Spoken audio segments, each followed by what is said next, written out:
Boa noite a todos.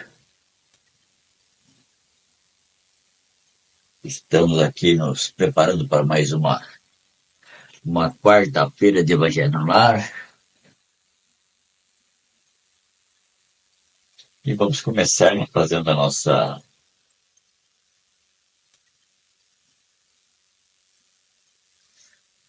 nossa prece desta noite, agradecendo aqui a toda a espiritualidade presente que está conosco em nossos lares, agradecendo a Jesus, nosso mestre maravilhoso que sempre nos acompanha, e agradecendo a Deus, nosso Pai maior, né? A quem nos permite essas possibilidades de estarmos aqui reunidos, falando do Evangelho de Jesus, falando da doutrina espírita, que possamos fazer boas reflexões nesse Evangelho desta noite. E aqui eu começo fazendo o Evangelho de hoje,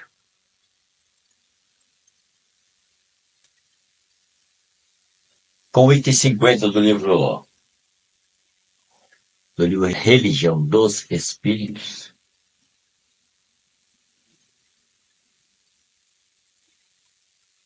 que se intitula Pena de Morte. Então, quem não tiver o livro Religião dos Espíritos aí, pode baixar da internet.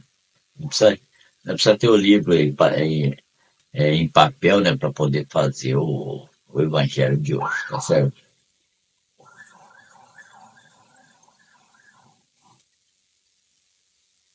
Então, o item 50 do livro Religião dos Espíritos, que se intitula Pena de Morte,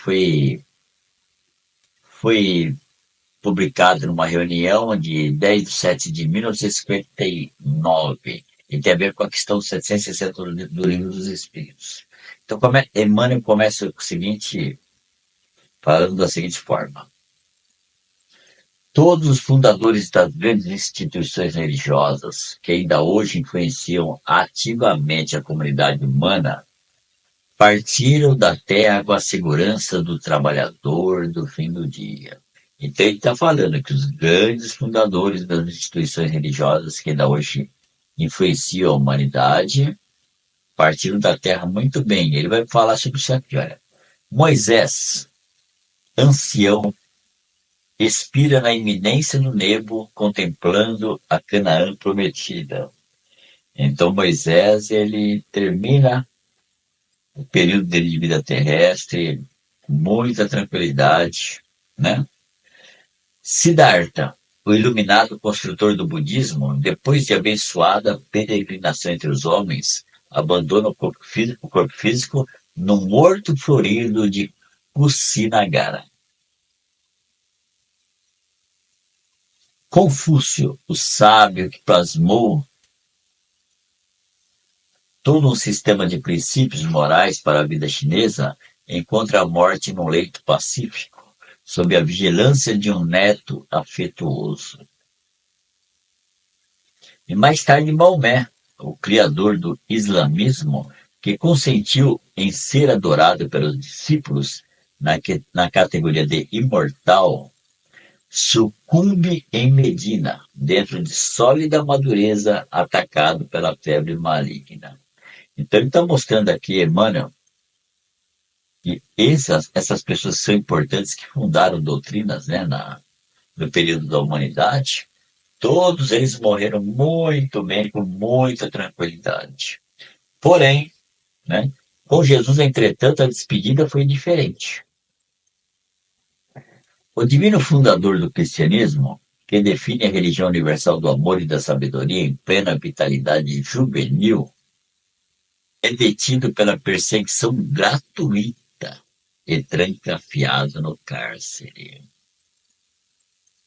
Ninguém lhe examina os antecedentes, nem lhe promove recursos à defensiva. Negado pelos melhores amigos, encontra-se sozinho, entre juízes astuciosos, qual ovelha esquecida em meio de chacais.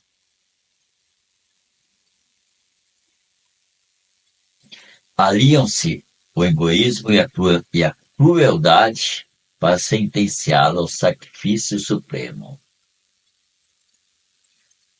Herodes, patrono da ordem pública, chamada por pronunciar-se em seu caso, determina se lhe deu o tratamento cabível aos histriões. Histriões, para quem não sabe, era pessoas que não eram levadas a sério. Pilatos, responsável pela justiça, abstém-se de conferir-lhe o direito natural. E entregue à multidão amotinada na cegueira de espírito, é preferido, ao invés de Barrabás, o malfeitor, para sofrer a condenação insólita. De certo, para induzir-nos à compaixão, aceitou Jesus padecer em silêncio os erros da justiça terrestre. Alinhando-se na cruz entre os injuriados e as vítimas sem razão de todos os tempos da humanidade. Cristãos de todas as interpretações do Evangelho e de todos os quadrantes do mundo atentos à exemplificação do eterno benfeitor, apartai o criminoso do crime, como aprendestes a separar o enfermo da enfermidade. Então, o que acontece? Nós costumamos ou aprendemos na doutrina espírita que o enfermo não é enfermidade. Então, o doente não é doença. Tá certo? O doente não é a doença. Por que o doente não é doença? Porque a doença é temporária, é passageira. Ela simplesmente serve ao aprendizado do espírito. Assim também o criminoso não é o crime. Porque o crime, por pior que seja, é algo passageiro na vida daquele espírito. Vai chegar um momento que aquele espírito, ele vai despertar para novos caminhos, né, para novos pensamentos, novos sentimentos, e ele vai deixar de ser criminoso. Vai deixar de cometer crimes.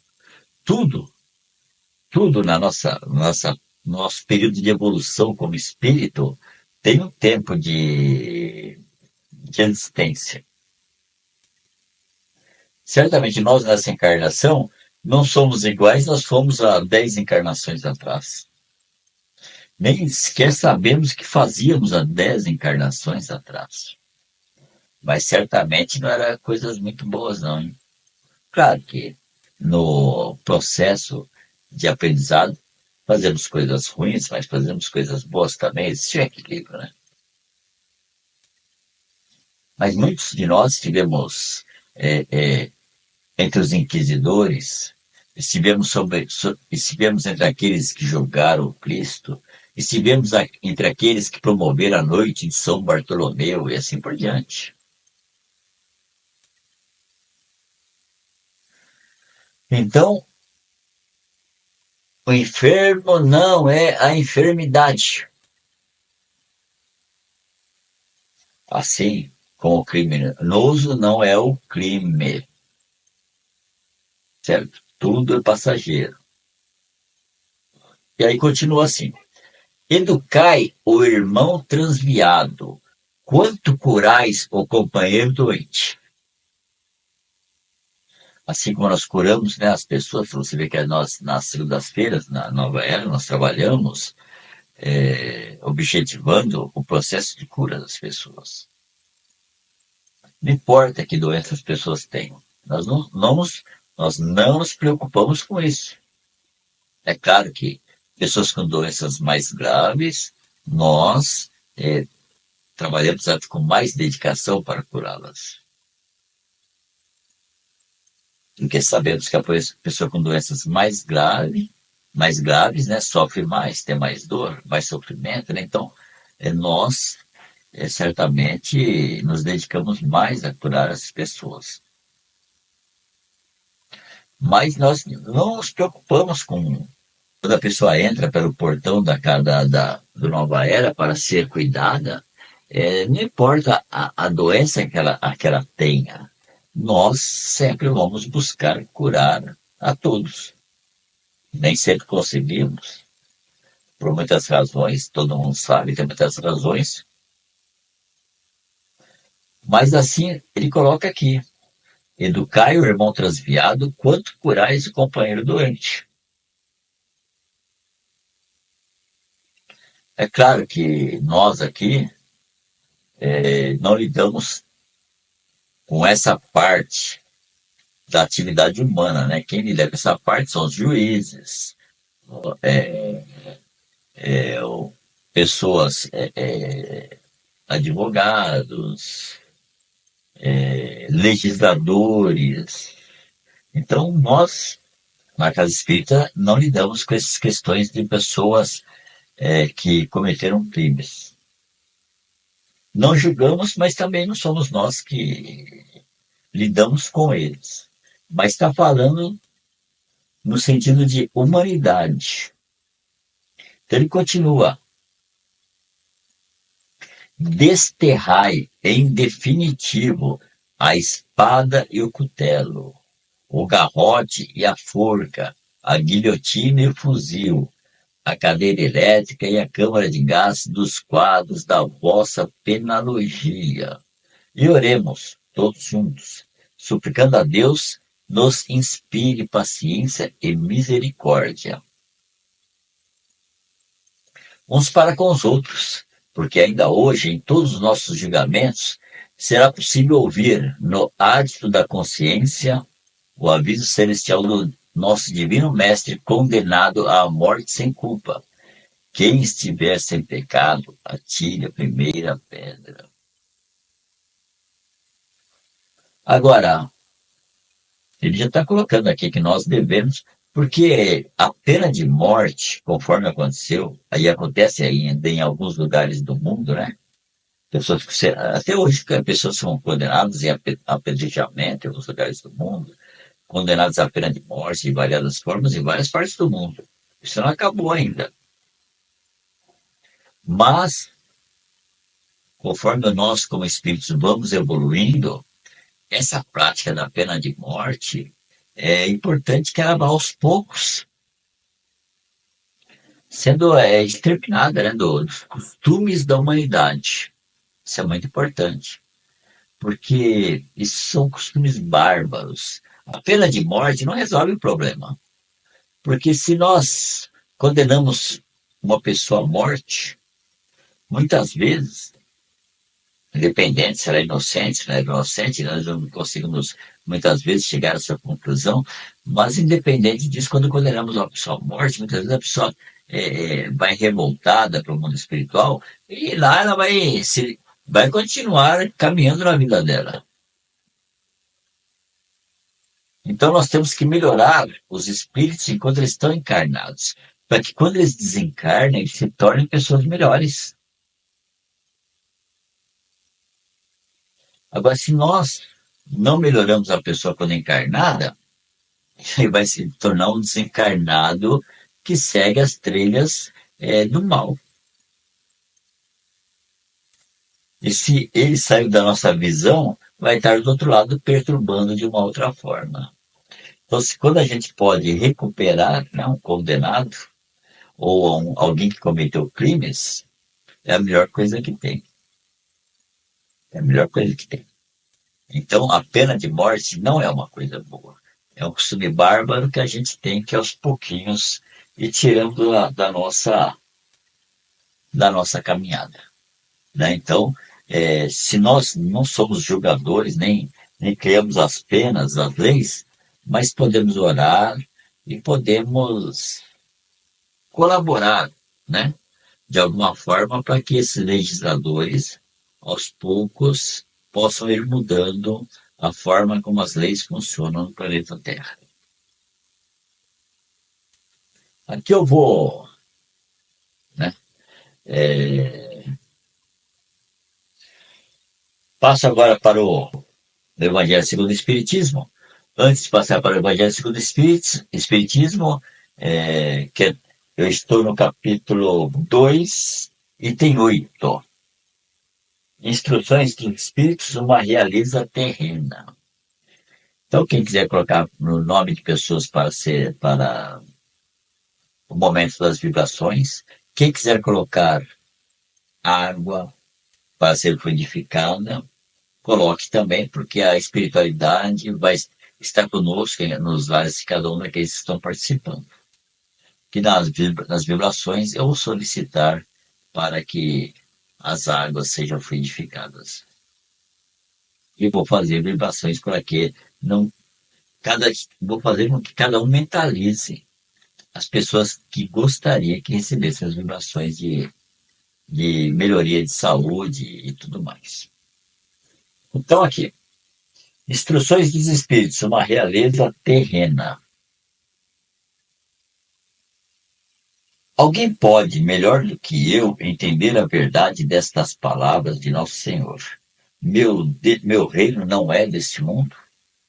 Vamos ver por que o espírito está falando isso. O orgulho causou minha ruína moral na terra. Quem, portanto, entenderá o nada dos reinos deste mundo, se eu não o compreende? Olha, já está falando que os reinos deste mundo em que vivemos não é nada. O que eu trouxe comigo de minha realeza terrestre? Nada, absolutamente nada. E, como para tornar a lição ainda mais terrível, essa realeza não me seguiu até o túmulo. Rainha, eu era entre os homens. Como rainha, eu acreditava entrar no reino dos céus.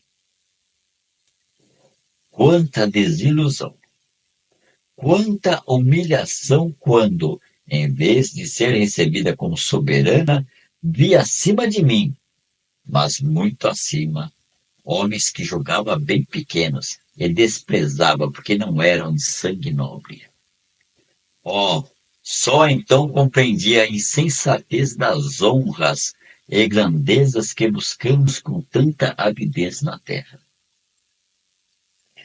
Para se conquistar um lugar no reino dos céus, são necessárias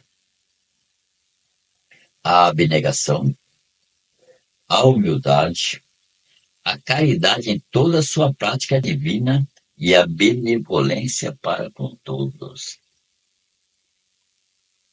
No reino dos céus não nos perguntam o que fomos ou que posição ocupamos, mas o bem que fizemos e as lágrimas que enxugamos. Ó Jesus, você disse que seu reino não é deste mundo, pois é necessário sofrer para chegar ao céu. E os degraus do trono não nos aproximam dele. São as veredas mais penosas da vida que para ele conduzem. Por isso, busquem a estrada pelos obstáculos e espinhos, e não por entre as flores. Os homens ambicionam os bens terrestres, como se pudessem mantê-los para sempre. Porém, aqui no espaço não há mais ilusão. Eles percebem cedo que perseguiram apenas uma sombra e negligenciaram os únicos bens sólidos e duráveis, os únicos que aproveitariam na morada celeste, os únicos que lhes podem abrir o acesso a ela. Tenham piedade dos que não conquistaram o reino dos céus. Ajudem com suas preces, pois a prece aproxima o homem de Deus. Ela é o traço de união entre o céu e a terra. Não se esqueçam disso. Bom, só a leitura desse texto aqui já não deixa dúvidas nenhuma, né, da importância desse texto, porque nós vemos nos dias de hoje, quando a gente analisa a política no mundo inteiro, a política no Brasil mesmo, né? O que nós vemos de políticos que se preocupam com o poder, né? Se preocupam em angariar dinheiros na corrupção, se destacarem. Isso não é só na política, né? Em outros locais também, né? Mas eu coloquei a política porque é um lugar que aparece bastante, né? Aos nossos olhos. Muitos deles achando que quando desencarnar, né? Aqueles que acreditam em desencarnação, porque muitos acham que nem sequer que vai ter alguma coisa além da vida física. Mas aqueles que acreditam que quando morrer vão ter um lugar no céu, é, e vão se iludir, porque não são os bens materiais que garantem que a gente conquiste o lugar no céu. Aqui tem uma frase aqui que é fantástica, né? No reino dos céus não nos perguntam o que fomos, ou que posição ocupamos, mas o bem que fizemos e as lágrimas que enxugamos. Isso é o que nos perguntam. Então, se eu tenho 5 casas, se eu tenho 10 carros, 3 carros, 8 carros, se eu tenho 1 milhão no banco, 2 milhões, 3 milhões, é bom, é bom, se for bem utilizado, né? Se nós utilizarmos bem o dinheiro que possuímos, então é bom. Mas não é, mas não é o que vai garantir. Quando chegar do lado de lá, alguém perguntar assim, fala um pouquinho da sua vida na Terra. Eu na vida na Terra, eu ganhei muitas coisas, tive casas, tive carro, tive isso, tive aquilo, ganhei dinheiro, viajei para o mundo inteiro de avião. Não tenho dúvidas que o nosso amigo espiritual vai dizer, não é isso, sobre isso que eu estou perguntando. Estou perguntando sobre o bem que você fez e as lágrimas que enxugou. O que você fez para a sua família? O que você fez para os seus amigos? O que você fez para os companheiros de trabalho? O que você fez para aqueles empregados que trabalharam para você na terra enquanto que você estava? Como você tratou sua empregada, seus empregados? Como você trata as pessoas na rua? Você é gentil com as pessoas? Você para quando está andando com seu carro no trânsito para que as pessoas atravessem a rua? Sabe? Tem muitas coisas para a gente pensar na nossa existência, sabe? Quando as pessoas precisaram de você verdadeiramente, você auxiliou, ou você virou as costas e saiu e foi embora. Então são essas coisas que vão nos questionar, sabe? Então que a gente saiba entender isso. Que posses é bom, claro que é bom, estamos encarnados, e como espíritos encarnados, nós temos que, logicamente, seguir nossa existência como espírito encarnado. Tá certo? E as posses fazem parte do espírito encarnado. Mas não podemos colocar as posses como a única prioridade acima das coisas mais importantes da vida que nós temos. Então, o que fizemos por nós, o que fizemos para os outros. É isso que vai importar nas nossas existências. E aqui eu estou fechando meus comentários, né? Acho que deu para tirar alguma coisa legal. Esse capítulo 8 do Evangelho segundo o Espiritismo é fantástico. Toda vez que eu leio esse depoimento, né? Um depoimento dessa rainha, né? Eu fico pensando que eu sempre falo, quando nós temos possibilidade de ver nossas vidas passadas e ficamos sabendo que fomos reis, príncipes, sei lá, cardeais, papas, sei lá, qualquer coisa dessas coisas assim, de destaque, né? É de ficar preocupado, porque quando nós exercemos essas posições, nós geralmente acabamos em grandes quedas. Então agora eu vou fazer as vibrações. Eu vou fechar o nosso evangelho desta noite. E assim vamos nesse momento, nos unindo a toda a espiritualidade que está presente em nossos lares. Vamos nos unindo a Jesus, nosso mestre maior, a Deus, nosso Pai, para podermos, como sempre, envolver o planeta Terra em muita luz, em muita paz, em muito amor,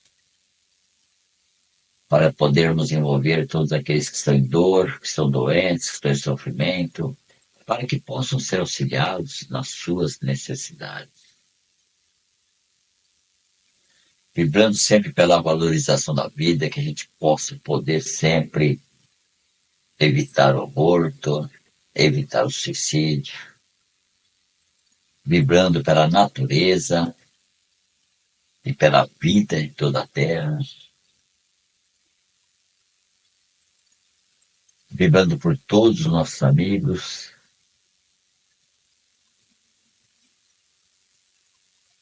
vibrando por todos os nossos familiares.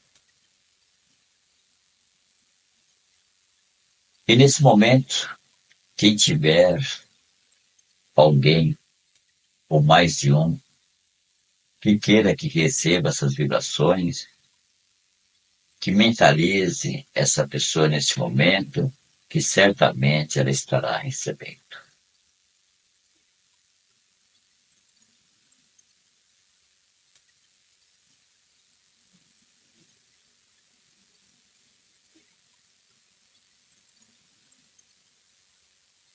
E assim vibramos para os nossos lares, para que haja luz nos nossos lares, para que haja luz para todos aqueles que conosco convivem, encarnados e desencarnados.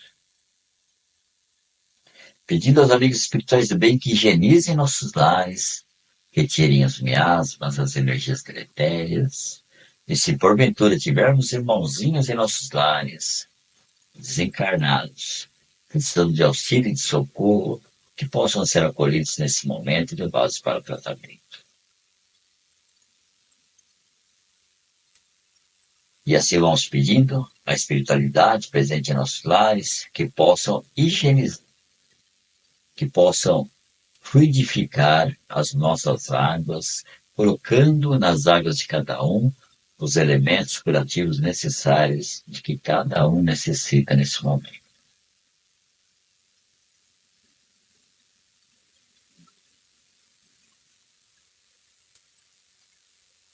E assim vibramos por nós mesmos para que possamos ter uma ótima semana, uma semana de boas realizações, para que possamos estar com saúde e principalmente resolvendo nossos problemas segundo os ensinos do Evangelho de Jesus. Assim agradecemos a toda a espiritualidade presente, agradecemos a Ti, Jesus, e a Deus nosso Pai, a quem pedimos permissão para terminarmos tudo de hoje. Que assim seja, graças a Deus. Bom, aqui então estou fechando, né? Estou fechando aqui o Evangelho desta noite, desejando aí uma ótima semana para todos nós, né? Para todos nós, e que possamos, se Deus quiser, estarmos juntos o mais breve possível. Muito obrigado a todos e que a paz de Deus esteja conosco.